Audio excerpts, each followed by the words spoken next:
본문을 두 군데 읽어야 됩니다. 마태복음 6장 13절 전절이죠. 그 다음에 마태복음 4장 1절서부터 11절까지 이렇게 읽어야 됩니다. 제가 마태복음 6장 13절 제가 읽겠습니다.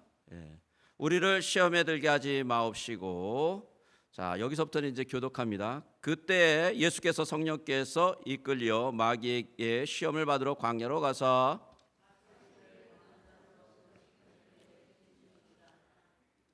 시험하는 자가 예수께 나와서 이르되 내가 만일 하나님의 아들이여든 명하여 이 돌들로 떡덩이가 되게 하라.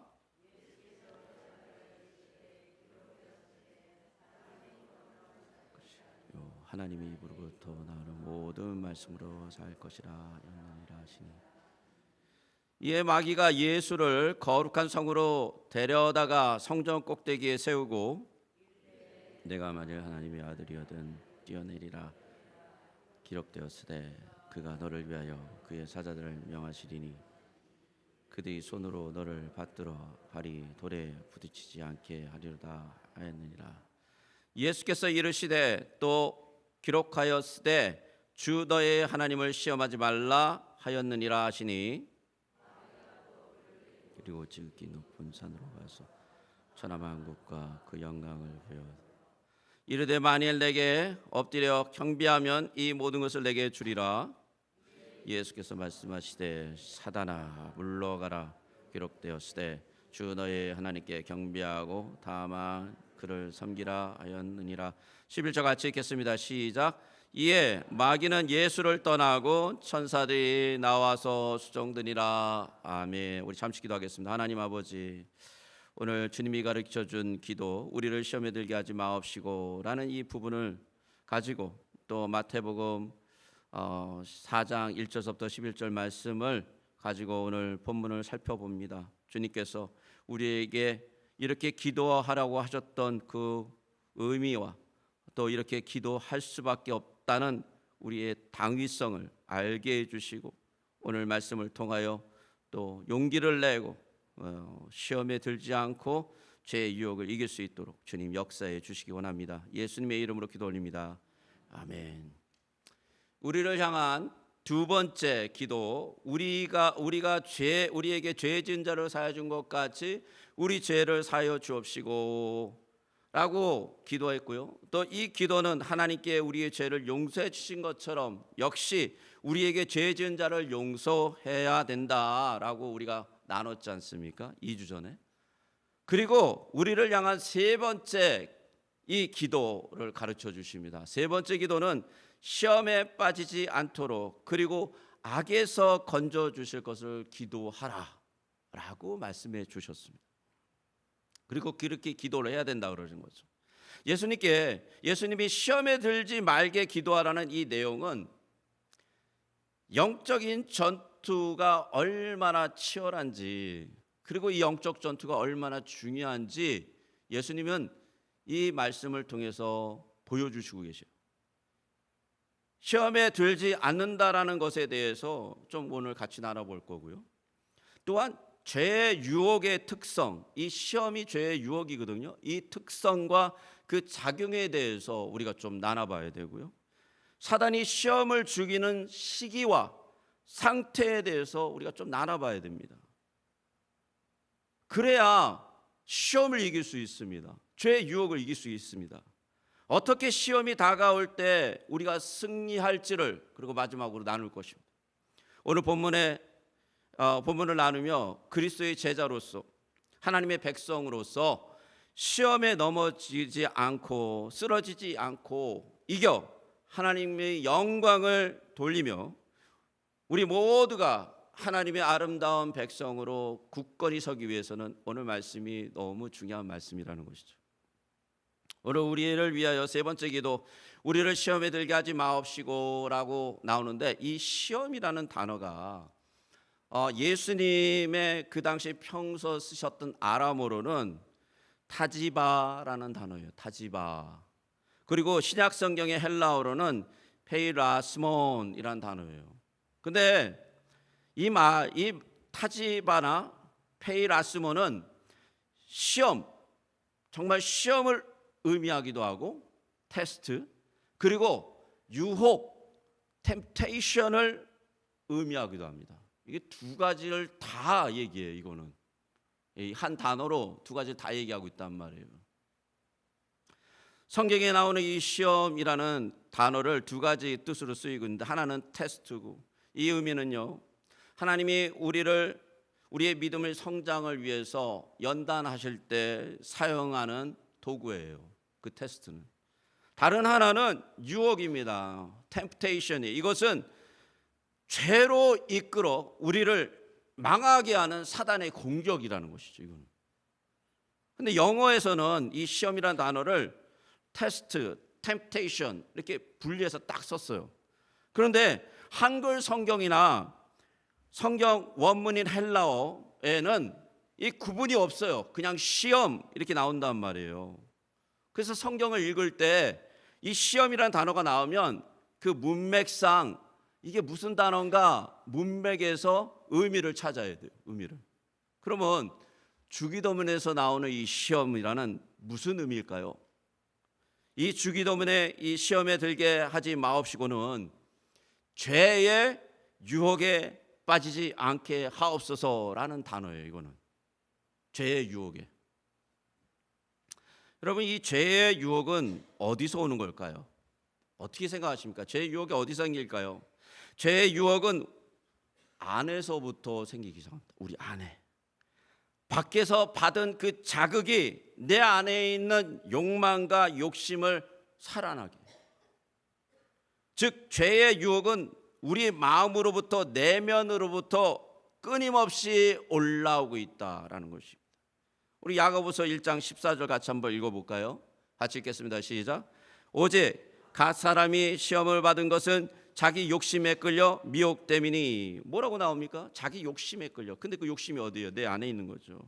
구약 성경 예레미야서 17장 9절을 한번 볼까요? 같이 읽겠습니다. 시작. 만물보다 거짓되며 심히 부패한 것이 마음이라. 마음이 부패되어 있기 때문에 밖에서 어떤 자극이 들어오면 어떻게 된다는 거예요? 이게 반응한다라는 거 거기 있어요. 인간의 마음은 본질적으로 부패되어 있습니다. 사람은 각자 자신의 마음이 최대 유혹자예요. 이 마음 자체가. 그래서 토마스 왓슨이라는 분은 이렇게 얘기하죠. 각자가 자기 자신에게 사탄이다. 조심하세요. 이거를 존재론적으로 해석하면 큰일 나는 거예요. 이건 존재론적이 아니라 의미론적의 의미.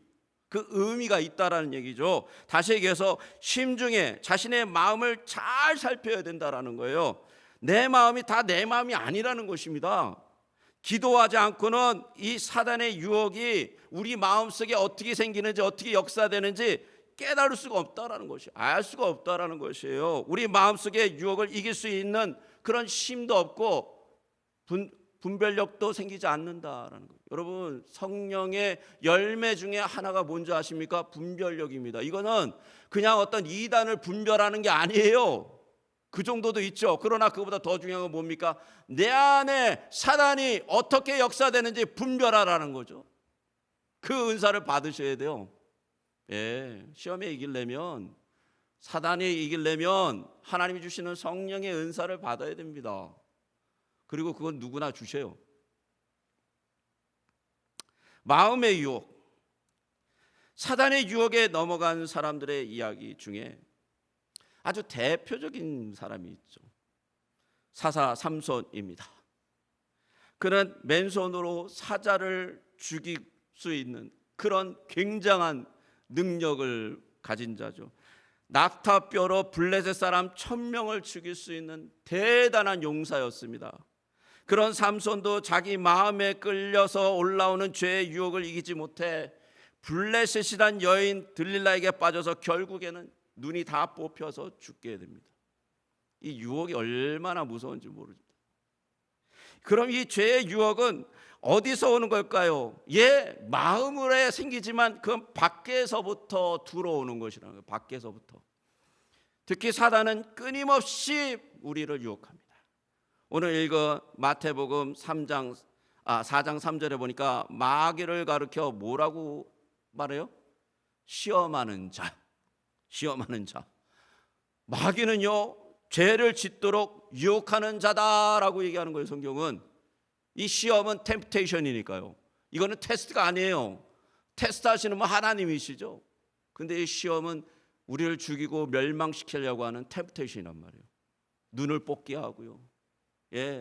같이 그냥 멸망하게 하는 그런 무시무시한 시험이라는 것이죠.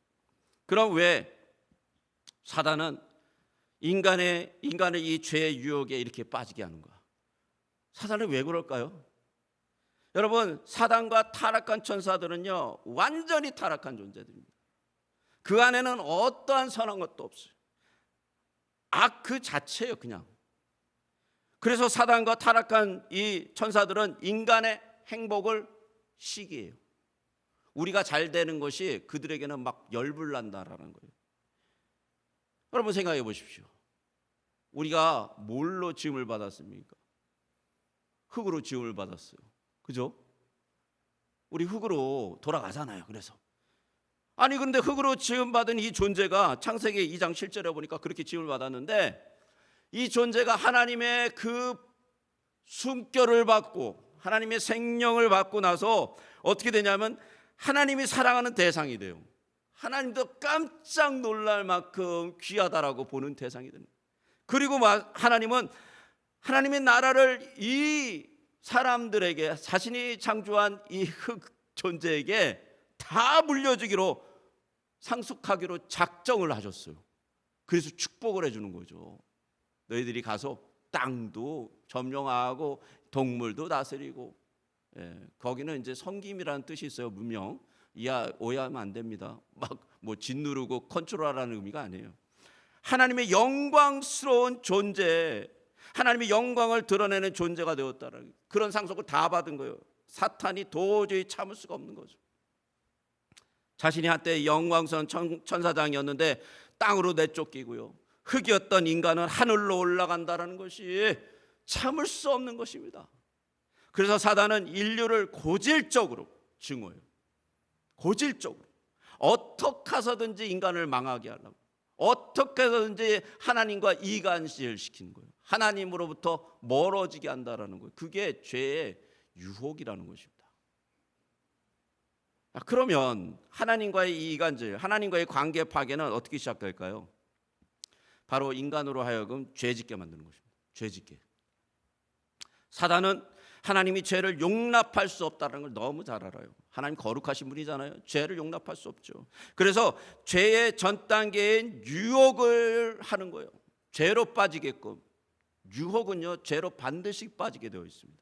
유혹에 넘어가면 죄를 짓게 되어 있다는 거죠. 끊임없이 교묘하게, 그리고 과감하게 집착을 가지고 우리를 유혹해요. 하나님의 아들 예수 그리스도를 유혹할 정도라니까요. 그러니까 인간은 말할 필요도 없다라는 것이죠. 사단은 어떻게 그 죄의 유혹을 최대치로 만들까요? 다시 얘기해서 사단의 유혹이 어떻게 강력하게 역사되고 있을까요? 우리 이거 잘 알아야 됩니다. 사단의 유혹에는 그가 즐겨 쓰는 타이밍이라는 것이 있습니다. 타이밍. 어떤 타이밍이 있느냐? 갓 믿기 시작했을 때, 그때 그냥 쓰러뜨리는 것이 제일 쉽거든요. 아직 지혜가 충만하게 자라지 않았을 때, 아직 믿음이 성장하지 않았을 때, 아직 무엇인가 하나님을 향한 충성된 마음이 없을 때 팍 쳐가지고 확 넘어뜨리는 거죠. 사단은 은혜의 자녀가 태어나면 그를 반드시 죽이려고 달려들어요. 사단은 새 피조물에 양심을 품습니다. 사단은 하나님의 백성이 늘어나고 왕성해지는 것을 싫어해요. 마귀는 생명의 새싹을 돋아나게 시작하면 칼로 드러내듯이 다가온다라는 것이. 여러분, 초대교회가 시작됐을 때 생각해 보십시오. 그 초대교회의 그 왕성한, 그 아름다운 하나님의 나라가 사단은 로마의 권력과 사내들인의 악행으로 초대 그리스도인들을 죽이기로 작정하고 핍박해 버립니다. 이게 사단의 계략이죠.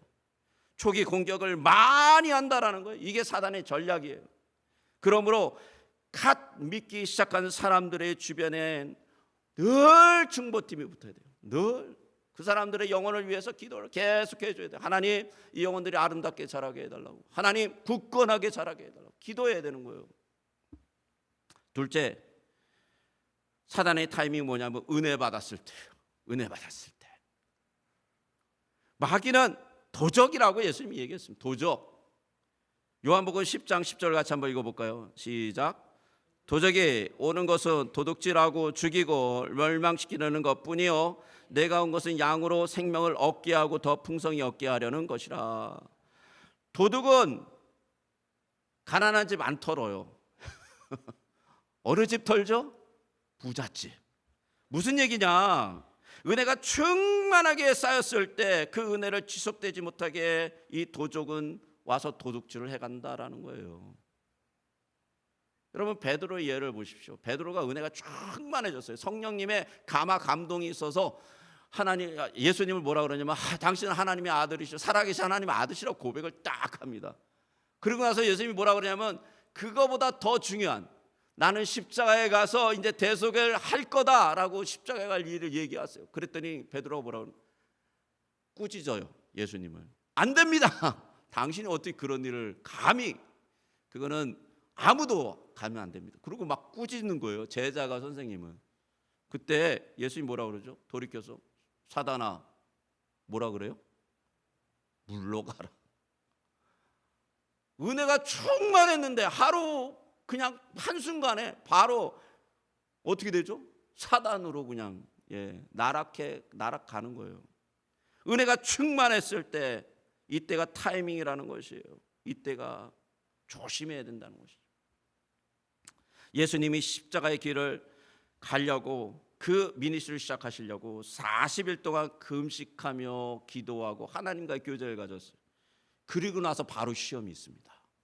바로 우리가 은혜 받았다라는 것은 마귀의 대적자가 된다라는 뜻이에요.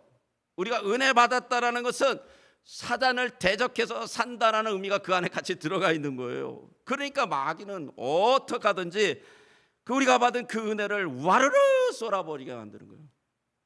그래서 예배를 드리고 나서 저 문을 바로 나가기 조심하셔야 돼요.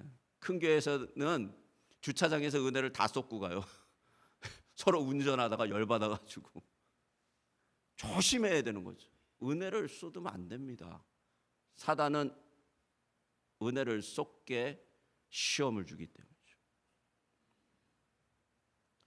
우리가 배부르게 먹고 난 다음에 졸음이 오는 것처럼 영의 양식을 잘 먹고 나면 자존감이 생기고 나태해서 졸리기 쉬워요. 이때 마귀가 우리에게 다가옵니다. 그래서 마귀가 쏜 그 화살, 불화살에 맞으면요 하나님의 은혜가 순식간에 사라지는데, 그러면 어떤 현상이 나타나는 줄 아십니까? 은혜가 충만하다가 그게 갑자기 확 비어버리십시오. 그럼 어떤 의미가, 어떤 느낌이 들까요? 적막감, 공허감, 허탈감이 들어요. 이게 사단이 사용하는 겁니다. 이게 사단이 원하는 거예요. 이게 사단의 결과를 바라는 거예요. 왜요? 하나님의 은혜를 충만히 받았을 때는 하나님이 기쁘고 감사하다가 그게 확 없어지면 이게 공허함이 확 올라오거든요. 허탈감이 확 오거든요. 그러면 어떻게 되느냐? 우리는 이런 착각을 합니다. 하나님의 은혜 받아도 별거 아니구나. 우리 착각을 하게 만들어요. 아예 받아도 되고 안 받아도 되고 그만이다. 이렇게 생각을 하게 된다니까요. 이게 사단이 노리는 노림수죠. 여러분, 하나님의 은혜 없이 우리가 어떻게 살아갑니까? 하나님의 은혜 없이 우리의 삶이 팍팍하고 메마른데 어떻게 살아갑니까? 날마다 부어지는 그 은혜 속에 살아가야 되는데 사단은 그걸 노린단 말이에요. 은혜 쏟아버리고 그 안에 그냥 공허감이 허탈감이 확 들게. 은혜를 절대 놓치시면 안 돼요. 절대. 속지 말아야 된다라는 것이죠. 세 번째, 사단의 이 타이밍은 뭐냐? 승리하고 난 다음이요. 승리의 도취감에 휩싸여 있을 때요. 전투 후 승리한 군인들이 안도감을 가져요. 그래서 갑옷을 벗어버립니다. 군인들이. 승리에 도취돼서 잔치를 해요. 그때 적군이 기습하죠. 사단이 똑같습니다. 우리가 큰 목표를 달성한 후에 항상 조심해야 될 거는 겸손하게 무릎 꿇고 더 기도해야 돼요. 아니면 기습당합니다. 이스라엘 백성들이 어마어마한 성 여리고성, 그 가나안 땅에 가장 강력한 왕이 살았던 곳이, 거기를 그냥 어떻게 해요? 하나님의 능력으로 그냥 완전히 그냥 다 무너뜨려 버렸어요. 여러분, 여리고성이 어느 정도였냐면 마차가 위에서 2대가 움직일 정도의 그런 견고한 성이, 마차가 뛸 정도면 폭이 얼마나 되겠습니까? 폭이 10m 이상이에요. 그런 성이 어떻게 무너집니까? 공성을 해도 안 무너지는 성이에요. 철옹성이란 말이죠. 근데 그 성이 무너졌어요. 하나님의 기적적인 역사로 인해서 승리감이 도취됐어요. 승리감 확 올라왔어요. 야, 하나님과 함께 하면은 모든 것이 이기는구나. 그리고 나서 아이성을 보니까 별거 아니에요. 쬐금해요. 예, 몇천 명 보냈죠. 어떻게 됐습니까? 예, 이스라엘 백성들이 보는 앞에서 그냥 완전히 처참하게 패배했어요. 처참하게. 승리의 도취감에 빠져가지고 제대로 안 살펴보니까 그 공동체 안에서 죄악이 일어나 버렸죠. 그래서 그냥 처참하게 깨져버립니다. 엘리야가요, 바알 선지자, 아세라 선지자 850명과 붙었습니다. 대단하죠. 1대 850이에요. 1대 10도 어려운데, 1대 2도 어려운데 850. 그런데 담대하게 이깁니다. 하나님 의지하고 선포하고 조롱하고 다 해요. 다. 완전히 그냥 뭉겨버립니다. 그리고 승리했어요. 그런데 바알과 아세라를 바알과 아세라를 불러왔던 이 이사벨이라는 이 여왕이, 왕후가 너가 바알과 아세라 전지장처럼 되리라 라는 이 말 한마디로 쫄았습니다. 무서웠어요. 그래가지고 그 여자 말 한마디에 어디 갑니까? 시내가에 도망가고 막 딴 데 도망가서 하나님 나를 죽여주시옵소서. 연민의 나락으로 떨어져. 자기 연민에 빠져버렸어요. 그 위대한 선지자의 능력은 어디 가고. 여러분, 승리했을 때 조심해야 된다는 거예요. 조심. 목표를 달성하고 났을 때 마귀는 기다렸다라는 듯이 그 마술을 뻘치다라는 거예요. 마술을. 통계 자료에 의하면 오르막보다 내리막에서 사고가 더 많이 나는 거예요. 내리막에서. 영적으로도 똑같아요. 목표를 향해서 올라갈 때는 깨어있다가 목표 달성 후에는 방심하고 나태해져 사단의 공격이 된다라는 것이에요. 사도 바울은 고린도 성도들에게 이렇게 권면합니다. 10장 12절 같이 한번 읽어볼까요? 시작. 그런즉 선줄로 생각하는 자는 넘어질까 조심하라. 여러분, 사단의 네 번째 타이밍은 뭘까요? 한가할 때예요. 무슨 얘기냐면 게으를 때 사단에게 당해요. 승리하던 다윗이 넘어진 것은 이렇게 게을렀을 때, 한가하게 시간을 보냈을 때. 다윗이 굳이 전쟁에 나갈 필요가 없었습니다. 왜? 전장들에 그냥 수도 없는 장수들이 있었고요. 자기 대신에도 다 싸울 수 있는 나라가 견고해졌어요. 그래서 부하들이 전쟁터에서 목숨을 걸고 싸우고 나가게 되는데 자기는 한가롭게 왕궁을 거들었습니다. 저쪽에서 목욕하는 여자를 봤는데 너무 아름다운 거예요. 눈이 그냥 번쩍 띄었습니다. 이때 다윗의 마음에 사단이 유혹의 화살을 딱 쏜 거죠. 근데 그게 적중해 버렸어요. 왜요? 왜 적중됐을까요? 한가하니까, 게으르니까. 다윗은 죄를 짓고 엄청난 대가를 지불합니다. 엄청난 대가. 다윗의 가정에 끊임없이 죽음의 칼이 두려워져요. 끊임없이. 이게 유혹이에요. 이게 템프테이션이에요. 이 죄의 유혹은 무시무시한 겁니다. 대가가 반드시 있습니다. 한가할 때 마귀의 화살이 날아옵니다. 휴식을 취하는 것은요, 우리에게 필요해요. 그러나 알맞는 휴식을 취해야 된다는 거죠. 영적 백수가 되면 큰일 난다라는 거. 영적 백수. 여러분, 바쁘다고 교회와 하나님을 등한시할 때 마귀의 화살에게 당할 수 있습니다. 교회의 모든 교제와 예배와 봉사와, 사실 이런 모든 것은요, 교회를 위해서 하는 게 아니에요. 잘못 생각하고 있습니다. 그게 아니에요. 여러분을 위해서 해야 돼요. 여러분을 위해서. 왜냐하면 그 안에 우리의 단단한 결집력이 생기고요, 영적인 각성이 생기기 때문이에요. 영적인 각성.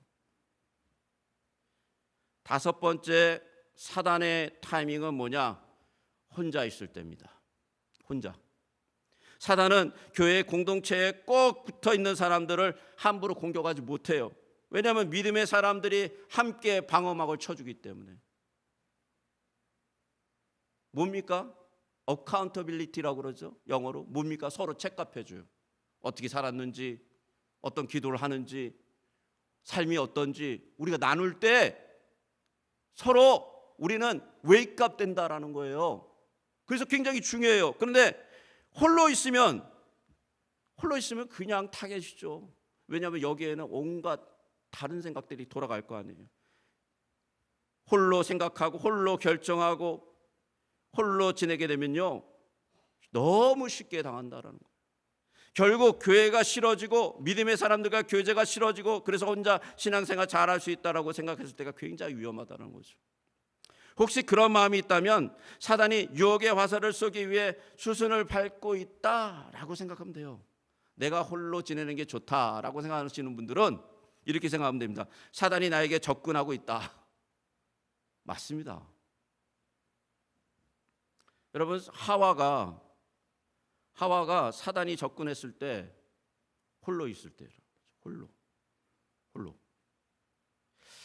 전도서 4장 12절을 같이 한번 읽어볼까요? 같이 읽겠습니다. 시작. 한 사람이면 패하겠거니와 두 사람이면 맞설 수 있나니 세 겹줄은 쉽게 끊어지지 아니하느니라. 이게 공동체의 표명입니다. 이게 공동체의 모습이에요. 그런데 이거를 자기 마음대로 그냥 하겠다? 큰일 나는 것이죠. 코로나19로 인해서 성도들이 대면 예배 금지로 인해서 예배당에 예배를 드리지 못하게 된 이유로 예배에 대한 귀중함이 없어져 버렸어요. 자유 예배가 성행하게 됩니다. 그리고 더 큰 문제는 교제가 사라지게 돼요. 진정한 교제가 사라지게 되는 거죠. 여러분, 교제와 예배는 우리를 정말 주님 앞에서 아름답게 만들어갈 수 있는 주님이 주신 가장 큰 축복 중에 하나예요. 사단은 홀로 있는 영혼을 사냥합니다. 아프리카에 가면요, 초식 동물들이 사자나 아주 사나운 육식 동물로부터 자신들을 보호하는 방법이 있습니다. 뭐냐면 이 사나운 사자나 육식 동물들이 공격할 때 서로 어깨를 단단히 결합해요. 방어막을 딱 친단 말이에요. 서로. 그리고 어떻게 합니까? 들어오는 사자를 뿔로 들이받는단 말입니다. 그럼 사자가 왔다가 뿔에 찔려가지고 도망간단 말이에요. 그런데 개 중에 너무나 놀란 나머지 아니면 너무나 무서운 나머지 한 마리가 이탈을 탁 해버려요. 그럼 그게 타겟이 돼요. 거기를 쫓아가요. 모든 게 다. 사단이 노리는 것은 바로 이러한 때라는 거죠. 혼자서 신앙생활을 한다는 것은 말도 안 되는 이야기입니다. 왜냐하면 우리를 공동체로 부르기 때문이죠. 자, 우리 이렇게 5가지 사단의 타이밍이 있습니다. 우리가 잘 알아야 됩니다. 이런 것을 알아야 시험에 들지 않아요. 자, 시험에 들게 하지 마옵시고 제가 유혹해 올 때 자주 들려오는 소리가 있습니다. 어떻게 들려오냐면 딱 한 번이야. 사단은 즐겨 쓰는 이 낚시밥, 이 미끼가 뭐냐면 딱 한 번이야. 괜찮아. 아이, 한 번이야. 뭐. 사단은 절대 이렇게 얘기하잖아요. 10번 해봐, 100번 해봐, 좋아. 이렇게 얘기하잖아요. 딱 한 번만 해봐. 딱 한 번만 하면 괜찮아. 이거 완전 마약과 같은 거예요, 이거. 마약 딱 한 번으로 나락 떨어지잖아요. 근데 이 딱 한 번 하면 이게 2번이 되고 3번이 되는 출발점이란 말이죠. 거기가 사단이 유혹하는 소리가 있습니다. 남들도 다 하는데 뭐 어때? 라는 거예요. 이 말도 굉장히 조심해야 됩니다. 이 말에 많은 사람이 타협을 해요. 타협. 하지만 성경은 우리에게 그렇게 가르쳐 주지도 않아요. 성경은 이렇게 말씀하시죠. 로마서 12장 1절을 같이 한번 읽어볼까요? 같이 읽겠습니다. 시작. 너희는 이 세대를 본받지 말고 오직 마음을 새롭게 함으로 변화를 받아 하나님의 선하시고 기뻐하시고 온전하신 뜻이 무엇인지 분별하도록 하라. 뭐라고요? 남들도 다 하는데 하지 말라는 얘기예요. 분별하라는 거죠. 분별. 선하시고 기뻐하시는 뜻이 뭐니? 마음을 새롭게 해서. 남들이 하니까 쫓아가면 절대 안 된다라는 거예요. 그러면 도대체 언제가 사단의 유혹이 없을 때일까요? 사단의 유혹이 없을 때가 있을까요? 어떻게 생각하십니까? 사단의 유혹이 없을 때는 없습니다. 마귀는 두루 다니며 부지런히 삼킬 자를 찾는다고 성경은 얘기합니다. 베드로전서 5장 8절 같이 한번 읽어볼까요? 같이 읽겠습니다. 시작. 근신하라 깨어라 너희 대적 마귀가 우는 사자같이 두루 다니며 삼킬 자를 찾나니. 그래서 오늘 예수님이 주기도 너희가 늘 기도할 때 뭐를 기도하라고요? 시험에 들게 않게 해달라고 기도하라는 거예요. 하루에 이 기도를 안 한다라는 것은요, 굉장히 위험한 삶을 살고 있는 것입니다. 여러분의 삶을 기도 안 하고 시작합니까? 특히 하나님에 대한 기도를 안 합니까? 자신의 영혼을 대한 기도를 안 합니까? 여러분, 아무 방어구도 없이 나가서 전투하는 것과 똑같은 것이죠. 인간은 독자적으로 죄의 유혹과 마귀의 유혹을 절대 이길 수 없어요. 만일 스스로 이길 힘이 있다면 예수님이 굳이 이 기도를 하라고 하지 않으셨을 거예요. 그래서 우리를 시시때때로 죄의 유혹에 빠지지 않게 앞서라고 기도하라고 하시는 것이죠. 특히 사단이 역사가 느껴지거나 보이면 온 마음을 집중해서 기도해야 돼요. 가족을 위해서 기도해야 되고, 성도들을 위해서 기도해야 되고, 영적 지도자를 위해서 기도해야 됩니다. 예수님께서 유혹의 시험을 받으셨을 때 마귀에게 받으셨다라는 걸 기억하십시오. 마태복음 4장 1절에서 3절 한번 읽어볼까요? 같이 읽겠습니다. 시작. 그때 예수께서 성령에게 이끌려 마귀에게 시험을 받으러 광야로 가사 40일을 밤낮으로 금식한 후에 줄이신지라. 시험하는 자가 예수께 나와서 이르되 내가 만일 하나님의 아들이거든 명하여 이 돌로 떡덩이가 되게 하라. 마귀는 40일을 금식한 예수님이 배고프다는 사실을 너무 잘 알고 시험을 한 것이. 이것은 템프테이션이죠. 하나님께 불순종하고요, 하나님의 도우심이 없이 내 자신의 힘으로 메시아가 되라는, 구원을 이루라는 유혹이죠. 마귀는 그 유혹으로 예수님이 죄를 짓도록 시험했다라는 거예요. 이게 마귀가. 여러분, 시험에 들지 않게 하기 위해서 우리는 어떤 상황, 어떠한 기도, 어떠한 모습을 가져야 될까? 사랑하는 벨리 중앙장로교회 성도 여러분, 우리가 지금 살아있다라는 것이 어떤 것입니까? 그것은 우리가 세상의 유혹에 노출되어 있다라는 것을 같이 이해해야 돼요. 그런 점으로 봤을 때 우리 인생에 이 유혹은, 죄의 유혹은 계속 영속적으로 다가온다라는 거예요. 문제가 반복되고 있는 것이 우리의 삶이라는 것입니다. 하나의 문제가 해결되면 좀 편할까 하면 금방 다른 문제가 다가온다는 거예요. 죄의 유혹이 다가온다는 거죠. 매일매일 그걸 경험한다는 거예요. 우리는요. 지금 우리가 이 세상에 겪고 있는 모든 일들은 다 영적으로 하나님의 은혜와 사단의 유혹이 같이 들어온다는 거예요. 같이. 여러분, 시험에 이기기 위해서 우리의 위치와 상태가 어떠해야 되는지 알아야 돼요. 우리가 어떤 삶에 살고 있는지 깨달아야 된다는 거예요. 근데 너무 쉽게 생각하죠. 평상시에 그냥 삶이 너무 쉽게 지나가죠. 하루에 일어나서 일과가 그냥 착착착착 진행되는 것 같죠. 그렇지 않다라는 것이에요. 그 안에 수도 없는 유혹과 수도 없는 하나님의 은혜가 같이 임한다라는 거예요. 우리가 얼마나 시험에 연약한 존재라는 걸 철저히 알아야 되고, 그렇지 않으면 우리는 넘어지고 쓰러진다라는 거예요. 나는 안전하다, 나는 문제없다, 나는 결코 유혹에 넘어가지 않는다, 나는 탄탄테로를 걸어갈 수 있다, 이렇게 자랑하면요 큰일 난다라는 것이죠.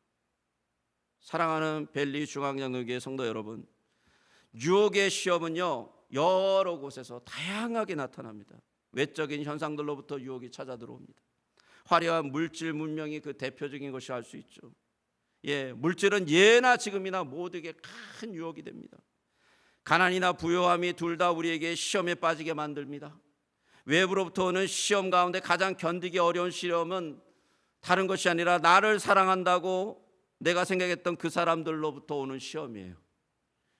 그가 나를 매우 사랑하기 때문에 그의 요구를 거절할 수 없는 그런 시험입니다. 또한 내가 그를 그렇게 지극하게 사랑하기 때문에 판단력이 흐려지는 그런 시험들이 온다라는 것이에요. 내적인 유혹의 시험은 외적인 시험보다 사실 더 무섭습니다. 의심하는 것이 시험이라는 것이죠.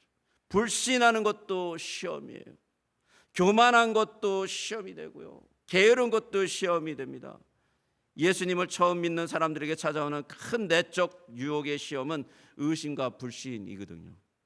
자, 그러면요, 사단이 이런 환경 속에서 우리를 유혹하고 쓰러뜨리려고 그러는데, 이 사단의 불같은 시험을 우리는 이길 수 없을까? 이긴 사람은 없을까? 있습니다. 있습니다. 사단의 유혹, 사단의 불같은 시험을 축복의 불같은 템프테이션을 축복의 시험, 가스 테스트로 바꾼 대표적인 인물이 있습니다. 우리가 잘 아는 욥이에요. 욥은요, 사단의 올무가 딱 펼쳐져서 파멸시키려고 했어요. 얼마나 그게 심각한지 재산 모두를 다 뺏어갔습니다. 재산이 잃는 거는 좀 괜찮아요. 자녀를 잃으면 우리는 그냥 미치거든요. 근데 자녀도 다 죽었어요. 다. 싹 다. 동방의 부자였던 그가 하루아침에 알거지가 되었습니다. 사단이 이걸로 끝나지 않았어요. 욥에게 악창을 나게 했어요. 악창. 그래가지고 무너진 그 기와장으로 벅벅 긁어야지만 시원해질 정도로 얼마나 간지러움이 왔는지. 그래서 이거를 막 벅벅 긁고 있는데 욥의 아내가 뭐라 그럽니까? 와서 하나님을 저주하고 죽어라 라고 해요. 하나님 저주하고 죽어, 이렇게 유혹하죠. 욥의 친구들이 왔어요. 3명이. 정말 친한 친구들이에요. 근데 와서 뭐라 합니까? 위로가 아니라 너가 죄를 졌기 때문에 이러한 죄의 심판을 받는 거야, 회개하라 라는 그런 어떤 심각한 상처를 줍니다. 유혹이죠, 그것도. 그러나 욥이 이 모든 사단의 유혹을 하나님의 시험으로 받아들였어요. 여러분, 사단의 유혹을 이길 수 있는 것은 뭐냐면 하나님을 생각하는 거예요. 하나님의 테스트로 바꾸는 겁니다. 여러분의 마음 안에서 재물을 뺏어감으로 하나님을 불평하는 마귀의 유혹에 대해서 욥기 1편 21절에 뭐라고 얘기합니까? 우리 같이 한번 읽어볼까요? 같이 읽겠습니다. 시작. 내가 모태에서 알몸으로 나였사오니 또한 알몸이 그리로 돌아갈지올지라. 주도 주신 이도 여호와시요 거두신 이도 여호와시니 여호와의 이름을 찬송을 받을지니이다 라고 이겼단 말이죠. 사단의 이 무서운 불시험을 하나님을 의지하니까 어떻게 됩니까? 이 템프테이션이 뭘로 바뀌어요? 테스트로 바뀌는 거예요. 하나님을 친속해버리는. 아내가 하나님을 저주하라고 유혹했을 때 욥이 2장 10절에 이렇게 얘기합니다. 우리 같이 한번 읽어볼까요? 시작. 그대의 말이 한 어리석은 여자의 말 같도다. 우리가 하나님께 복을 받았은즉 화도 받지 아니하겠느냐 하며 하나님께 감사를 합니다. 이 사단의 유혹이 더 이상 힘을 쓸 수가 없는 거예요. 사단의 유혹이 그냥 확 하고 무너지는 거죠. 자, 우리는 어떻게 이 유혹의 시험을 승리할 수 있을까? 예수님이 시험을 이기는 최고의 방법 2가지를 가르쳐 주셨어요. 첫 번째는 기도하는 거예요. 오늘 본문에 시험에 들지 말게 기도하라고 가르쳐 주셨잖아요. 유혹의 시험을 기도로 극복할 수 있다는 것이 예수님이 가르쳐 주신 방법입니다. 싸움이란 적을 알고 자신을 알 때 승리할 수 있습니다. 기도는 어떤 것이냐면 내가 하나님 앞에 어떤 존재라는 걸 알아가는 거예요. 그리고 기도는 또한 하나님이 어떤 분이라는 것을 알아가는 거예요. 그래서 기도는 내가 뭘 필요한 것을 달라고 하는 게 아니라는 것이죠. 그건 잘못된 생각이라는 거예요. 여러분이 이 시험을 이긴다라는 게 얼마나 중요한지 모릅니다. 여러분, 이 시험을 이겨야 여러분의 영광스러운 삶이 시작돼요. 우리 모두에게는요, 마음속에 시험이 있어요. 이때니까요. 내 마음대로 살아가려고 하는 그 아주 못된 시험이 있어요. 유혹이 있어요. 어떻게 이깁니까? 하나님이 어떤 분인지, 내가 어떤 사람인지 알아가야 돼요. 기도를 통해서. 기도할 때 하나님이 지혜를 주시죠. 기도할 때 은혜를 주십니다. 시험을 이기는 또 한 가지 방법은 하나님의 말씀입니다. 여러분, 말씀을 안 배우고 시험을 이긴다고요? 말도 안 되는 소리입니다. 여러분, 말씀을 의지하지 않고 여러분이 시험을 이긴다고요? 잘못 알고 있는 것이죠. 하나님의 말씀 외에는 그 어떤 것도 이 시험을 이길 수 있는 힘이 없습니다. 분명히 말씀을 의지해야 됩니다. 분명히 말씀으로 돌아가야 되고, 분명히 말씀으로 사단을 물리쳐야 돼요. 말씀을 의지한다는 이런 거예요. 예수님이 얘기하고 하나님이 얘기하신 것을 내가 굳건히 붙잡겠다라는 것이에요. 말씀 아니면 안 된다라는 것입니다. 말씀으로. 예수님이 이렇게 말씀하시죠. 사단아 물러가라, 기록되었으되. 이 기록되었으되라는 것이 바로 성경입니다. 여러분, 성경이에요. 이 세상을 살아가며 기도하지 않고 말씀 의지하지 않고 사단의 유혹, 사탄의 시험을 이길 수 없습니다. 사단의 유혹, 사단의 시험을 이기기 위해서는 반드시 두 가지가 계속 반복돼야 돼요. 매일매일 경건의 훈련에 이르는 훈련을 쌓아야 돼요. 매일매일 하나님을 만나야 돼요. 하나님을 하나님으로 인정하고 내가 하나님 앞에 부족한 자라는 걸 인정받아야 돼요. 그래야 사단을 싸울 수 있는 힘이, 기초가 생긴다라는 것이죠. 에베소서 6장 17절 같이 한번 읽겠습니다. 시작.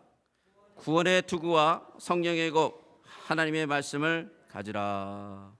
사랑하는 벨리 중앙장로교회 성도 여러분, 영적 전쟁을 할 때 성도들이 유일하게 여러분이 가지고 있을 수 있는 무기가 있습니다. 그게 뭐냐면 바로 하나님의 말씀이라는 거죠. 말씀으로 사단을 능히 이기고, 기도를 통해서 여러분이 하나님의 지혜와 성령의 충만을 받고 여러분에게 다가오는 모든 유혹을 이겨 죄의 뿌리를 뽑고 성령이 충만하며 하나님이 기뻐하시고 영광스러운 자녀들 되길 주님으로 축복합니다. 우리 같이 잠깐 기도하겠습니다. 우리 기도했으면 좋겠어요. 하나님, 내 안에 있는 유혹이 있습니다. 죄의 유혹이 있는데요, 주님, 이 죄의 유혹을 뽑아주시옵소서. 주님 앞에 나아갑니다. 예수님을 바라보게 해주시고 이 죄가 물러가게 해주시고 이 유혹이 떠나가게 해주시옵소서. 기도하고 나가겠습니다. 같이 기도하겠습니다. 하나님 아버지 하나님, 이 시간에 간절히 기도드립니다. 주님, 우리 속에 다가오는 이 죄의 유혹들이 얼마나 많은지 모릅니다. 날마다 다가옵니다. 순간마다 다가옵니다. 주님, 이 특히 아버지 하나님, 우리 근처에 붙어서 끊임없이 우리를 쓰러뜨리려고 하는 이 죄의 아버지 하나님의 유혹이 있습니다. 주님, 이것에 당하지 않도록 도와주시고 물리치게 하여 주시며 하나님 이기게 하여 주시고 승리하도록 도와주시옵소서. 하나님, 기도와 말씀으로 승리할 수 있사오니 역사해 주시고 함께해 주시곤 합니다. 우리 성도님들이 아름답고 거룩한 아버지 하나님의 성령님들, 주님 그렇게 되게 하여 주시길 간절히 기도드립니다. 아버지 하나님 감사합니다. 우리에게 또 주의 생명의 말씀을 들려게 해주시고 우리가 시험에 들지 않게 기도할 수 있는 마음과 또 그런 결심을 갖게 해주심을 감사합니다. 사단이 다가오는 모든 죄의 유혹을 이길 수 있는 능력과 또 지혜와 주님 앞에 나아가서 기도할 때 주님이 주시는 그 은혜로 이겨나갈 수 있도록 축복하여 주시옵소서. 예수님의 이름으로 기도드립니다. 아멘.